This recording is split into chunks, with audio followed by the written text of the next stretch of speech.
Life's crazy. I don't like it in here. Hey, what's the matter with you? Where did you go? This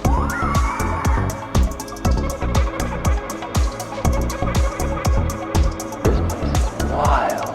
Put your soul into it.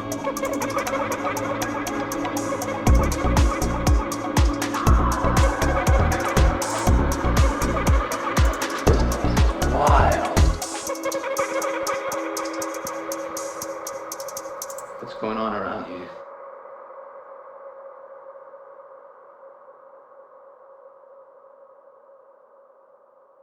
And welcome everybody to Haunting Live podcast this week. Thank you so much for tuning in. We've reached episode number 28 of season 2.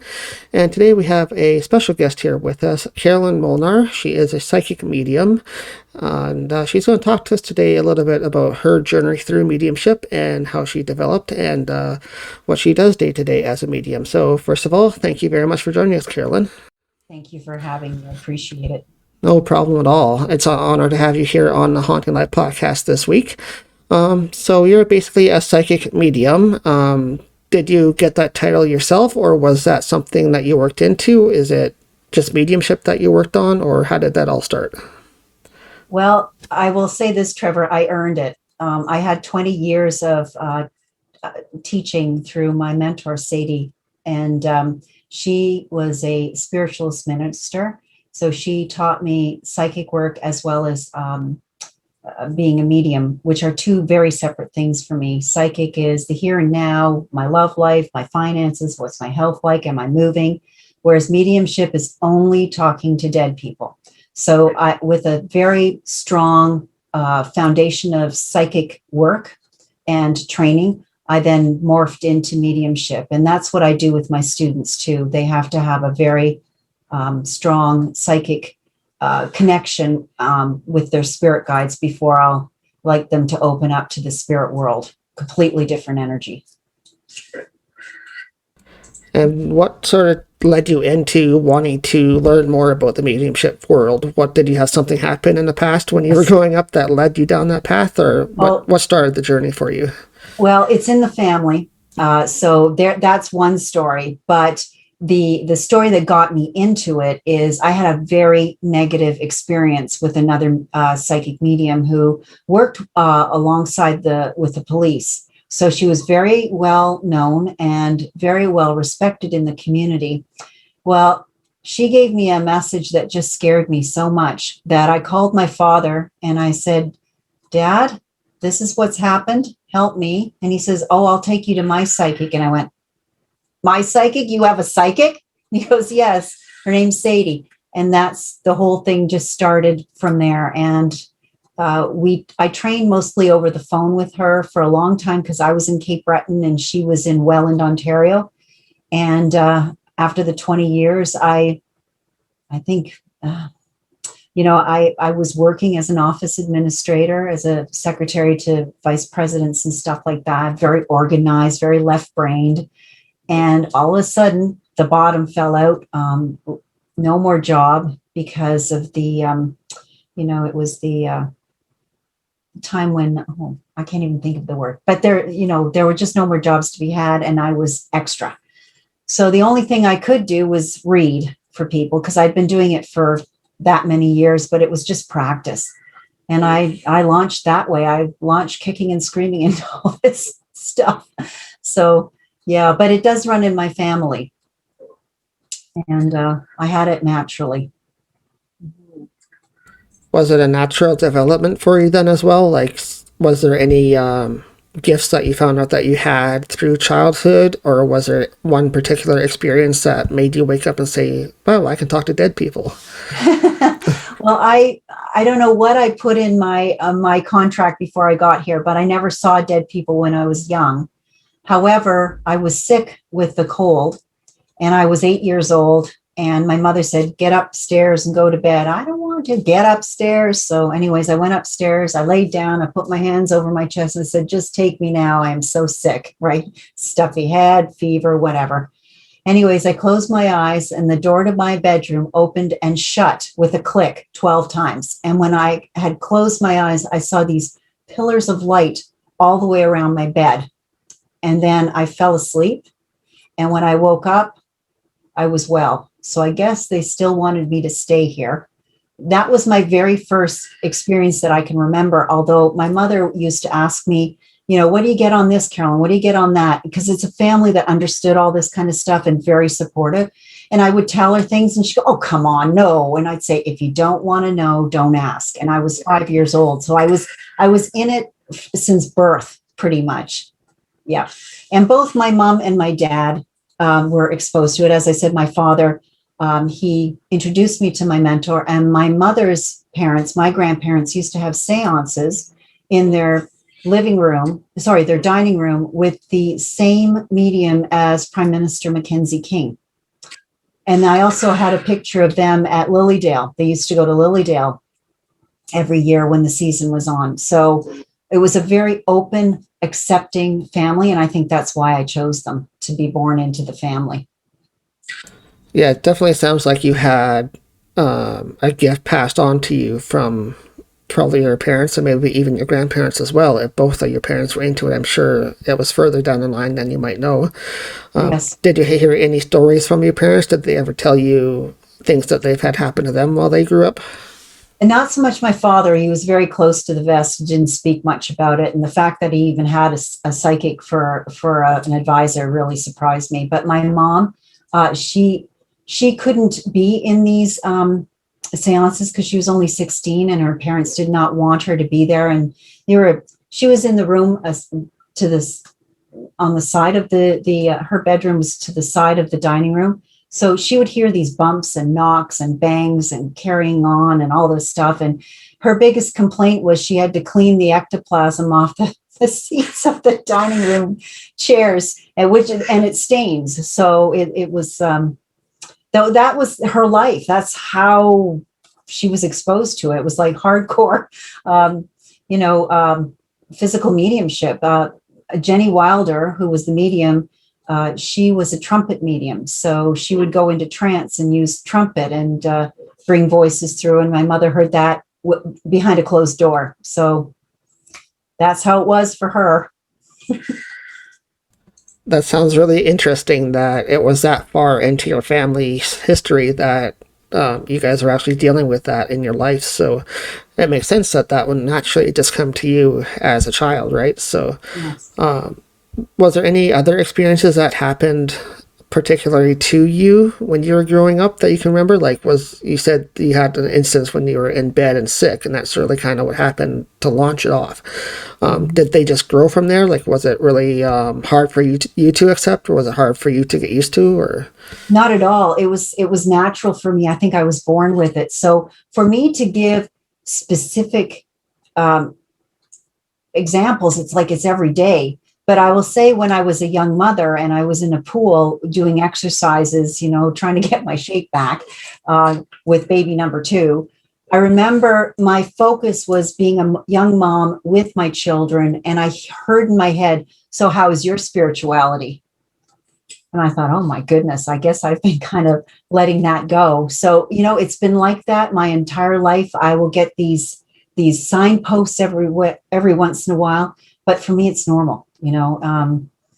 I remember one time I was in the grocery store and I was picking out fruit, and this gentleman came up, very tall, in his 80s, and I could tell by his eyes he was unusual. He was like this wisdom that just came out of his eyes.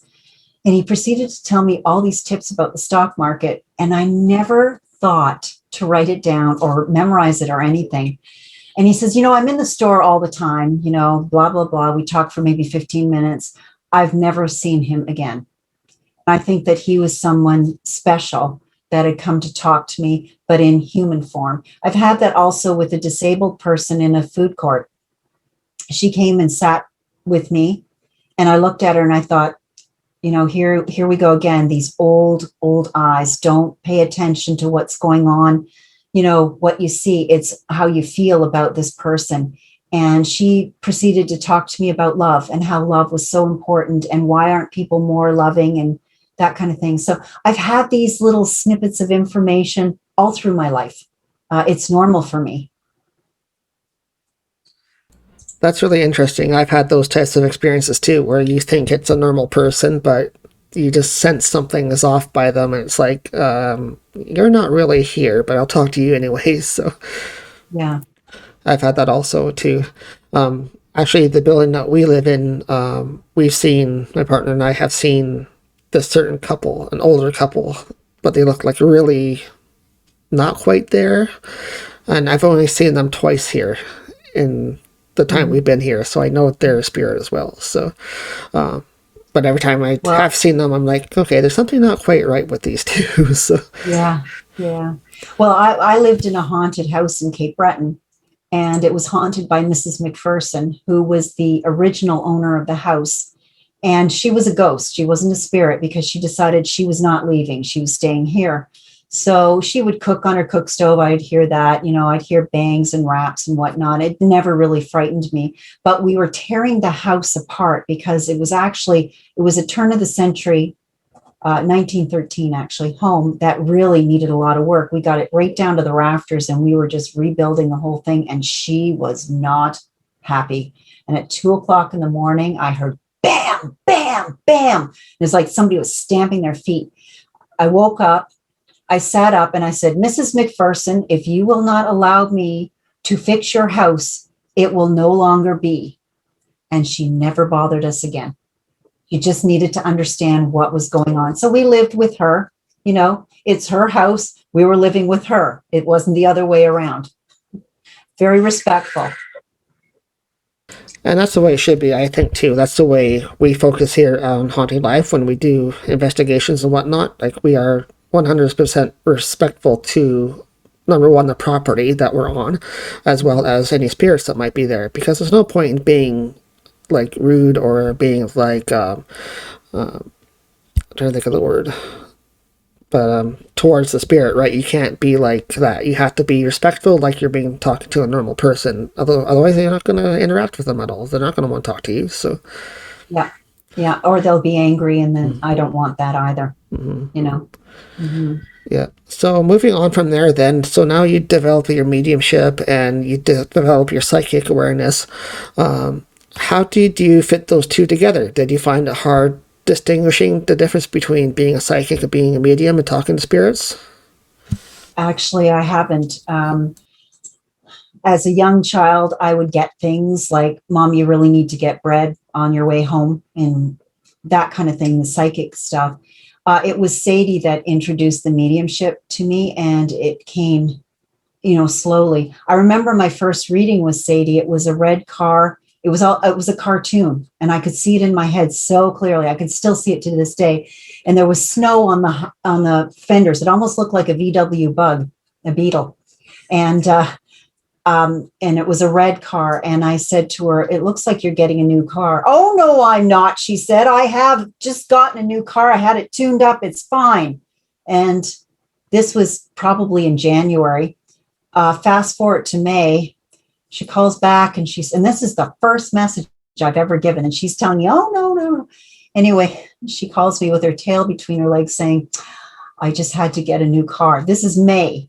And she said, we went to the used car lot, and it's red and it has snow on it. And I was like, really? Like, wow, that's amazing. So I remember that was my real first message. But, it's interesting. I practiced a lot with friends and family before I would launch in. I think people go into it too quickly, and they're not really trained on picking it up correctly. They symbols and stuff like that. You need time to get to know your own symbols. You can't just read a book and say, okay, this means that and this means that, therefore, because spirit uses all your memory, and those symbols come from your memory. It's personal. So it took me time, but I would say I've been working for probably 20 years professionally, but 40 years being trained and professional at the same time. Yeah. So day to day then, when you work within the field, what do you do for your clients? What type of services do you provide for your clients? Well, first of all, it's only 30 minutes. I've had people actually try to get 30 minutes back to back, and I'll actually say, no, you can't do that. One reason is if they bring their questions and their photographs, we can get a lot done in 30 minutes. And I don't think that I have enough. I mean, 60 minutes is just so long. I think I would just be stuffing it, and it wouldn't be, fair to them. There wouldn't be any value to it. So it's 30-minute sessions. It can be either psychic or mediumship. Their pictures and their questions, they drive the session. And the reason I ask for questions is it's permission for me. You're asking, okay, I can tell you, so I will open it up like wide open and get information. And I'm very much about evidence. It's very important to get as much evidence about the spirit person, especially so that they know that I'm speaking to their loved ones and not something or someone else. So that's how I work basically. And this is my office. So I work from this space, and I have limited amount of time during the week because it does take a lot of energy, and I want to be able to do this for as long as I can. I mean, Sadie gave me a message on her deathbed. I mean, I was the last person to see her before she passed away. And that was within 24 hours. And I'm thinking to myself, that's quite a high bar, but this is about helping others, serving others. So I want to do it for as long as I can. And that's why I do it the way I do it. Yeah. That's great. So what are the most common types of questions that people and your clients come to you with for the questions that they want answered? What's the most common theme they want to have answered for them? Okay, for mediumship, are my people okay? Especially if they've completed suicide. I don't say commit suicide, I say complete, because in the spirit world, it's not a crime. So they want to know if they made it to heaven. And so we talk about that, and the spirit fills me in, so that it's just making people feel better. And is my dad going to be there walking me down the aisle when he's in the spirit world? And I said, oh yes. And he's showing me, or did he walk? And he's showing me her wedding dress, what the church looked like, all this stuff. So it confirms to the bride that dad was there. That's the kind of mediumship that I do. With psychic work, it's like, am I moving? Should I move? Health. I'm not crazy on going into health because, I'm not a physician. I can't cure, diagnose, or treat, but I can give suggestions to people to carry through with their health care providers. Finances, jobs, love life. That's a big one. So those are some of the things that I will touch on. But as I say, the questions steer the session. Yeah, it just depends what people want to know, I guess, at that time. So if they have a certain issue that they want to deal with, like you said, medical, you can't really provide things for that. But I know a lot of mediums, and what they tend to do is just say it's not for medical purposes, it's for entertainment only kind of thing. So you can give suggestions, but not be like, well, this is what you should do. So direct answers. What I do, I also have a list of, I have a medical intuitive that I will refer them to, or an Akashic record reader, refer them to, past life regression, refer them to. I know what I can and I can't do, and I'm not going to fool anybody by thinking I can do all of it. That's not fair to them. No. Yeah. No, it's best to be honest and straightforward with what you're providing, right? So that's the best way to do things. Day to day with your clients, do you find that your own abilities are being developed more and more from day to day when you deal with the client questions and try to provide answers for them? Actually, it comes from a different source. The client questions are a practice, but the development is with the spirit world. So I have this saying that I ask for accurate, recognizable, evidential, and accepted messages with a lot of clarity. So I will say, please give me the clarity that I need to provide the help that the client's looking for. And sometimes what that means is they will adjust things, or they will suggest things like, you need to drink more water. Have you thought about having a vegan diet? They're never pushing anything on me, but it's more about, if you want to do better, you've got to improve this so we can work better with you. Yeah. So on that then, do you get messages from your guides, from your spirits that want to communicate through them to you? Do they tell you things ahead of time before your client comes in even? Like, are you aware of things before your day-to-day clients come in? I try not to be aware ahead of time because carrying it can be exhausting. I don't even look at the photographs until the person is in front of me, my client's in front of me. And then it's like, boom, the door opens and they want to talk and this and that. And I'm thinking, if I carried that for like 24 hours, even it's heavy for me.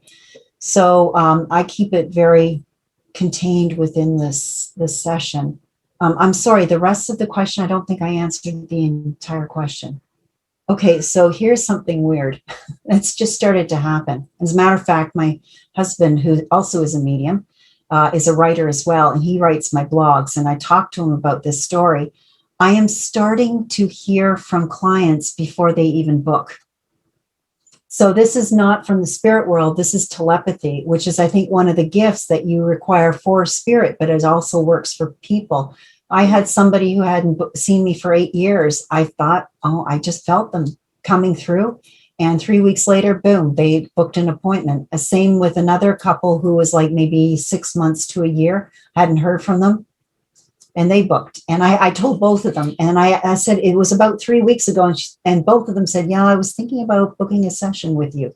So that's new and improved, I think. But let me just say this. Any messages I receive from myself or from my spirit guides, any messages I get for mediumship, I am directly with the spirit. I don't go through guides because I want to have a full-on experience. I've been blinded. I've had my hearing taken away. I've had what feels like a heart attack. I've had something happen in my head, and it's split second. I've even had my finger pricked, but it's split second. It's just spirit's way of saying, I'm diabetic. I had a heart attack. I'm blind in one eye. I'm deaf, and I want a full-on experience that way so I can give a full experience to my client. With psychic work, I'll work with their guides, not their mother who's in spirit, because she has a finite amount of information. I love you. I want you, but I want you to get married. And it might be the daughter is, I have nothing. I don't want to do that. Right. So I'll go to the guides who have a higher understanding of the purpose for being here, where they are in their Akashic record and their contracts and stuff like that. So I defer to the guides, but don't kid yourself. Mom will come in. We'll just have to say, wait a minute. It's not like, a bank queue over there. It's like every man for himself. My God, she can hear me. I need to say something. So spirit just jumps right in. So it's interesting. It can be. Yeah, well, they do things different for different reasons, I think. So like you said, they have a purpose for that. So if it's mediumship, it makes sense. You want to communicate direct with spirit only because that's what you're doing. You're trying to communicate with that spirit energy. But if it's psychic work, you may want some help or some guidance to kind of help you along. So to get the right messages out. Yeah. Yeah. And the psychic messages come through the guides for me. Yeah. Okay, so how long have you been doing this for? You said you've been into it for about 40 years. How long do you plan on continuing doing this for? Like, is it something that you want to continue doing for the rest of your life, or is it something that you think is going to be leading into something else, or what do you plan to do in your future? Well, I love this work. I feel that it helps others, so I will do it for as long as I can. I have several projects on the go. There was a gentleman I read for 18 years ago, and he's working with a particular type of case. I'm not going to get into it because I only want to work with him and nobody else. So there's that. And then there's another gal, a friend of mine, who wrote a couple of books on mediumship. She's looking at it from a different angle. So she and I are going to collaborate. I'm going to give her as much information as I can. I am working on a documentary from a scientific perspective with mediumship, but because of the pandemic, we have not gone forward because everything's shut down with regards to grants and getting a chance to present it to different networks and stuff like that. So that's on hold. I just published a book before the pandemic, and that's something about, it's about my work. And as a teacher, I love to give people information like watch out for psychic scams. This is what you look for, that kind of thing. And it was based on my 2016 Toronto Fringe Festival theater play called What, You're a Medium. As a matter of fact, I want to show you what it looks like. So here it is. So that's my book. And you can get a copy on my website. You can order it through my website. And there are several other books there too, if you're interested. No, that's great, wonderful. And I know you have written some books in the past, so that's one of them. And you have a couple other ones as well. So if you want to talk about those, you can go ahead as well. Sure. So the first book I ever wrote, it was actually channeled. It was done in 11 weeks on a boathouse on the Bronte Creek. So lots of water, really good. And it's called, I was really having a hard struggle with the title. The contents was great. It was translated, everything, but I couldn't get the title. So I was at the sink washing dishes and I said, okay, what is the title? And they said, It Is Time, Knowledge from the Other Side. And I said, why didn't you tell me? And they said, you didn't ask. So that's how that title came for my first book. The second book was actually published through Dundurn Group, which is the largest Canadian publisher in Canada. And they actually approached me because they were looking for a project that I could supply. And they asked me if I would write a book. And I looked at my husband and I said, you're the writer. You want to do it? And he said, sure. So with one finger, because he's old school, that's how he types, 45,000 words. He had it done in 3 months, and it was edited in another 3 months and then published within the year, which was unheard of. And it's called Compassionate Messenger, True Stories from a Psychic Medium. So those are my babies. They're there to teach and perhaps hopefully entertain a little bit.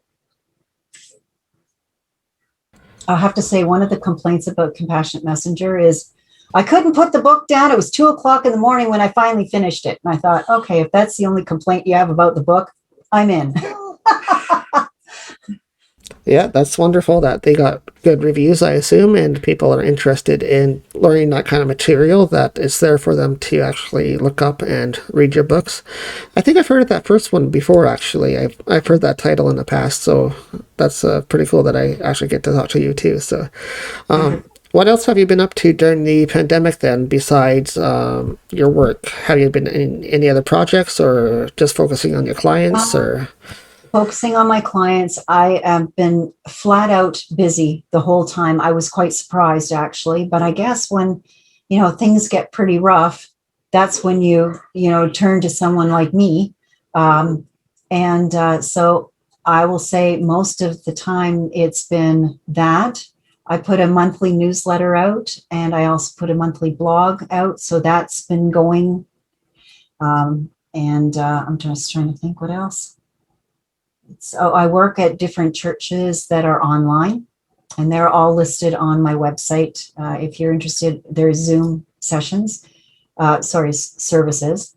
And I'm trying to think what else. Oh, I've been teaching. So I have a mediumship class that I've had these students going on probably 10 years. So we're like family. And so we get together and we give messages to each other and we learn from each other. I also do psychic development. I had a couple of classes this past term, and I may be, I know I'm going to be offering 2 again in the fall. It'll be announced in August, but I may even be adding a second mediumship class. I'm not sure yet. I have to get my, I listen to them, and if the time is right, then they'll let me know. So I guess I have been busy. Yeah, it's good to keep busy, especially during the slowdown and everything that everybody's been going through. But I think things like this field really picks up during that time, and Yes. people are becoming more open and stuff like that. So, Yes, one thing, just before I let you go, sorry, Okay. I do ask people this sometimes when I have the guest on. during the pandemic, people are at home a lot more. They're stuck inside the same walls all the time, a lot more than they have been in the past.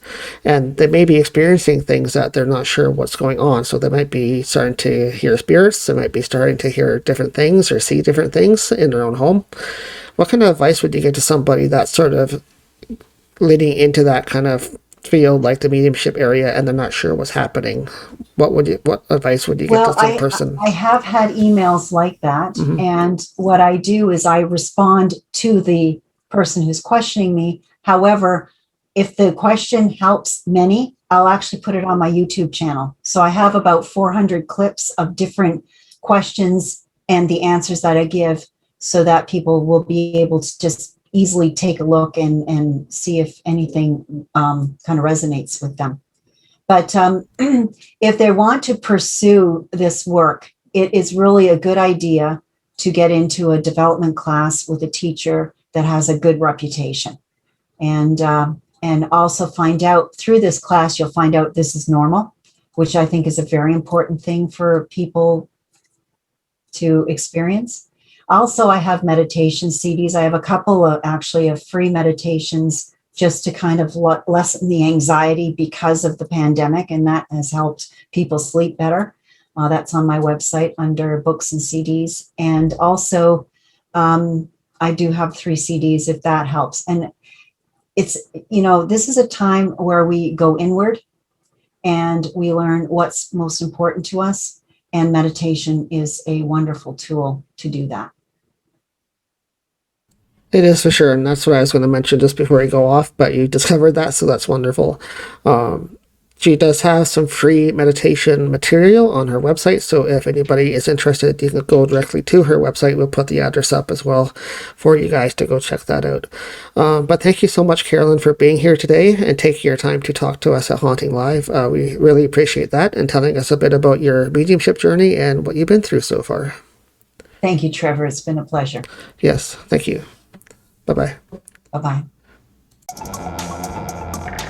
I'm crazy. I don't like it in here. Hey, what's the matter with you? Where did you go?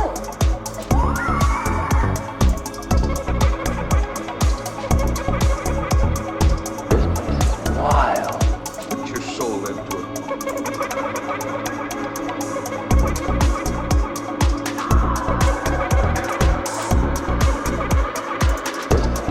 Wild. What's going on around here?